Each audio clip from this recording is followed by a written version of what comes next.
Shalom, queridos.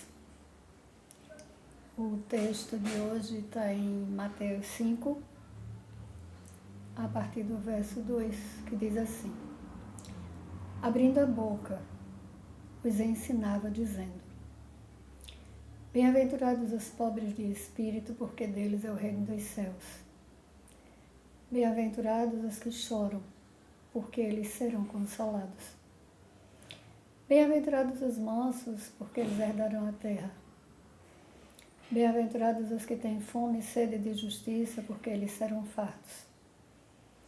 Bem-aventurados os misericordiosos, porque eles alcançarão misericórdia.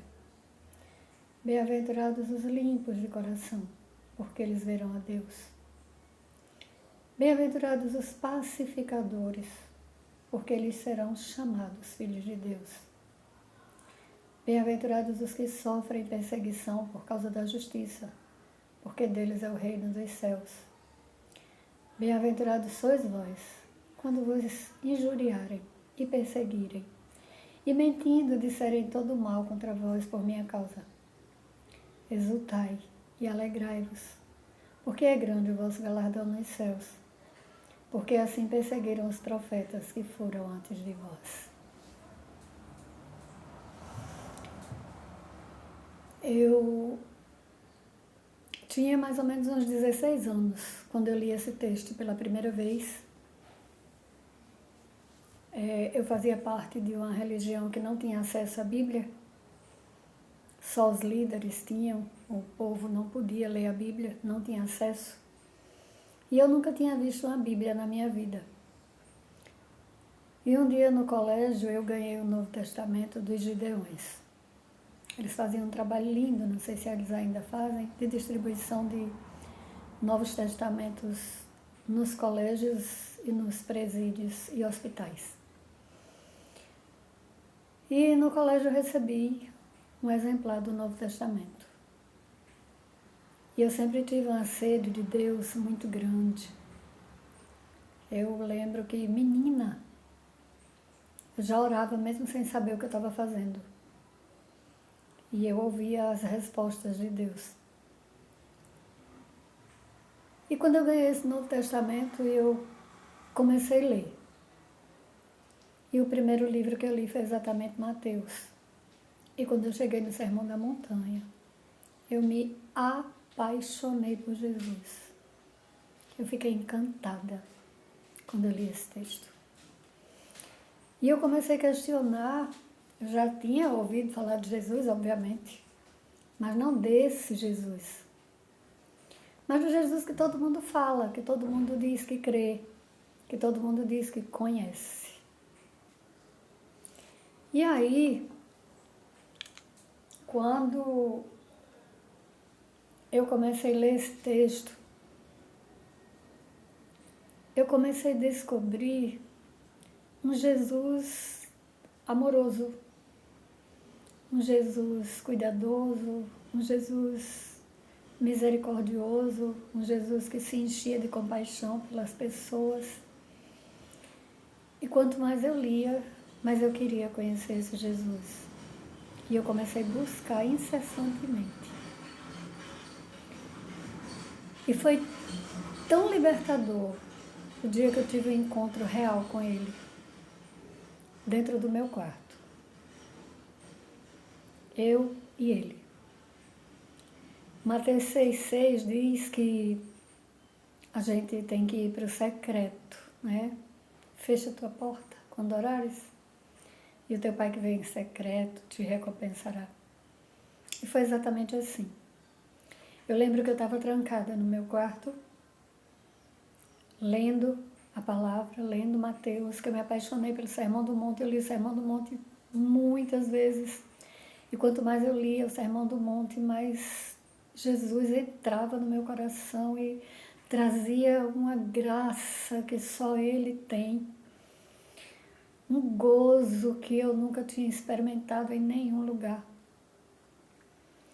E nesse dia eu recebi uma visitação fantástica, maravilhosa do Senhor. E foi uma experiência única. Depois desse dia, eu nunca mais fui a mesma pessoa.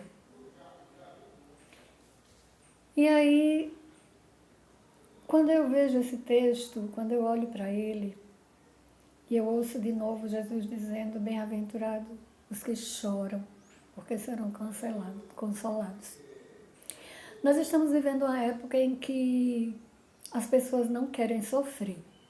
Elas não querem passar por nenhum tipo de dificuldade, elas não querem passar por nenhum tipo de dor.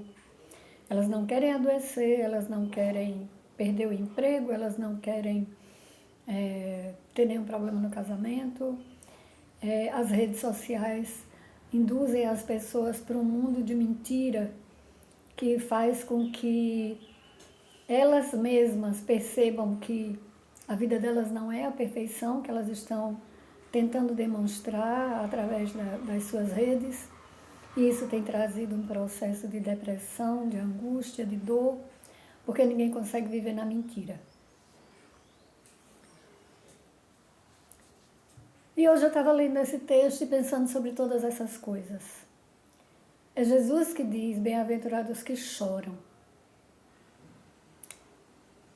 Se nós não fôssemos ter problema, ele não estaria dizendo para nós que os que choram são bem-aventurados, porque receberão consolo. De onde vem esse consolo?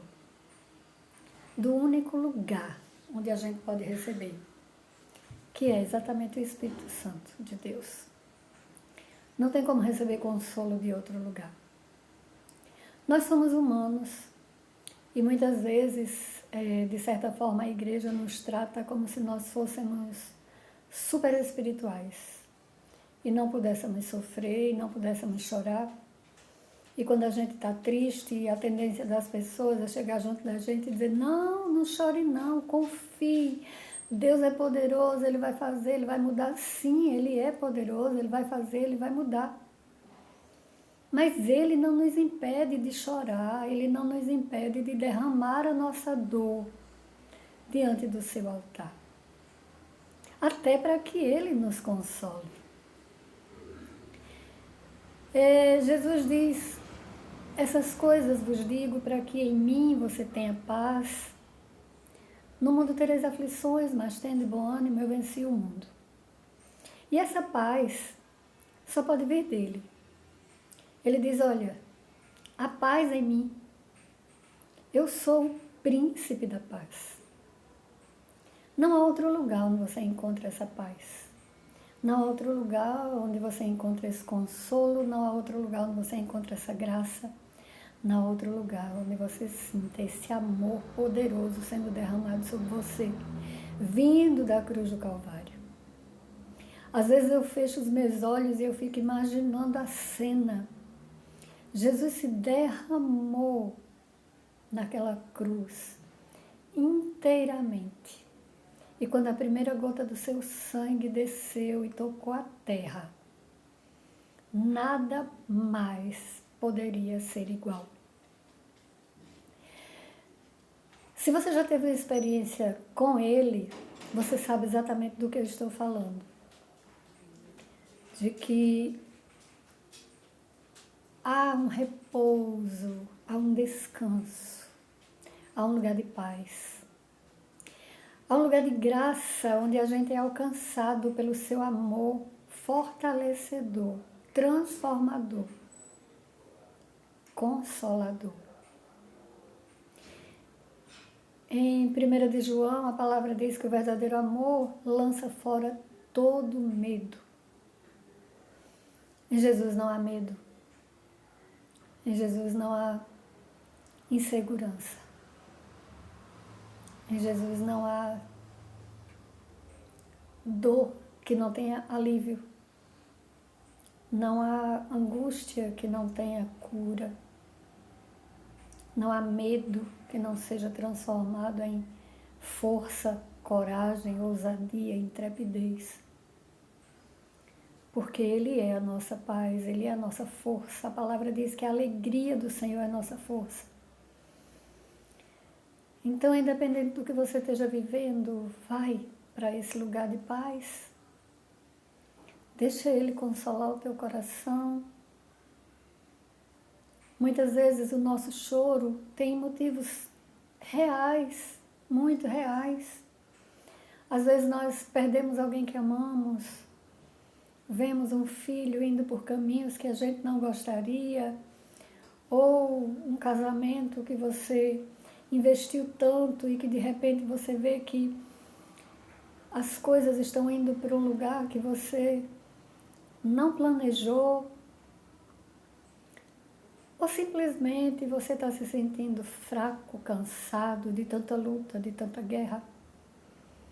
E aí eu digo para você, você pode chorar sim, você pode sofrer sim, mas vai para o colo dele, deixa ele te consolar, deixa ele encher o teu coração de gozo, de paz, de alegria, que você possa ser esse pacificador, que você possa ser esse manso que vai herdar a terra, que você possa ter fome e sede de justiça, que você possa exultar e se alegrar quando você é caluniado, porque há galardão para você nesse lugar. Há consolo, há saciedade, há alegria, há socorro, bem presente na hora da angústia. Ele nos garante isso. E eu posso dizer para você uma coisa, ao longo da minha caminhada com o Senhor, nem sempre as coisas saíram do jeito que eu esperei ou gostaria, mas saíram exatamente do jeito que deveriam ter saído, porque Ele sabe o que é melhor para mim. E a palavra diz que a sua vontade é boa, perfeita e agradável, e que todas as coisas concorrem para o bem daqueles que amam a Deus. Não se culpe porque você está chorando e você deveria ser forte. Chore, bote sua dor para fora, mas levante. Deixe o Senhor te erguer, deixe o Senhor mudar a tua história, deixe o Senhor transformar a dor em alegria, porque Ele nos garante que nós receberemos óleo de alegria no lugar do espírito angustiado. E eu sei que esse espírito que está sobre mim, que está sobre você, esse espírito que está dentro de mim e dentro de você, tem nos guiado, tem nos direcionado a um lugar tão poderoso que vale a pena continuar, que vale a pena estar. Porque não há outro lugar melhor para estar do que estar com Ele, do que estar fazendo a sua vontade, do que estar obedecendo aquilo que Ele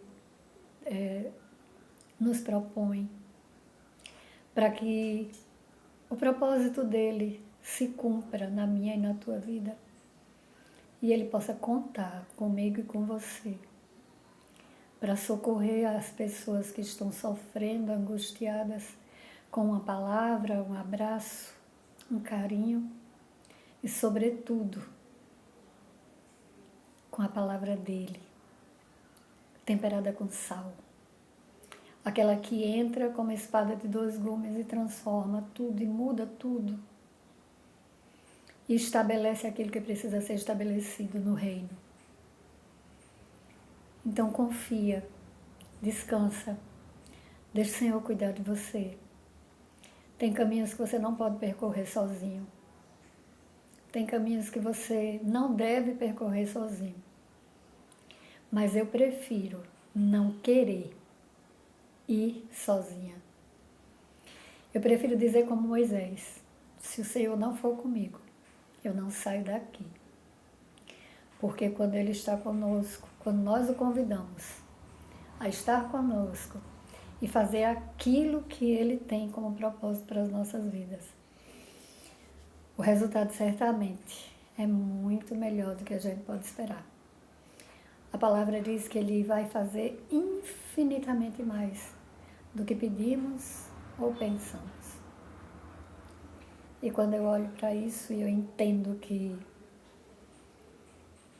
as nossas tribulações momentâneas, não podem ser comparadas ao peso de glória que o Senhor nos garante. Então descansa, continua caminhando, não abandona a caminhada, não sai da estrada, não sai do lugar, porque esse é o caminho. E com certeza, o teu Pai que vê todas as coisas te recompensará. Descansa nele nesse dia, crê e confia no seu infinito e imensurável amor. Deixa ele derramar do seu espírito sobre o teu coração, curar as tuas feridas, sarar as tuas dores, porque ele é poderoso para fazer. Que o Senhor te abençoe nesse dia, que o Senhor te dê a sua graça, que o Senhor sobre ti levante o rosto e te dê a paz. Um grande beijo no teu coração.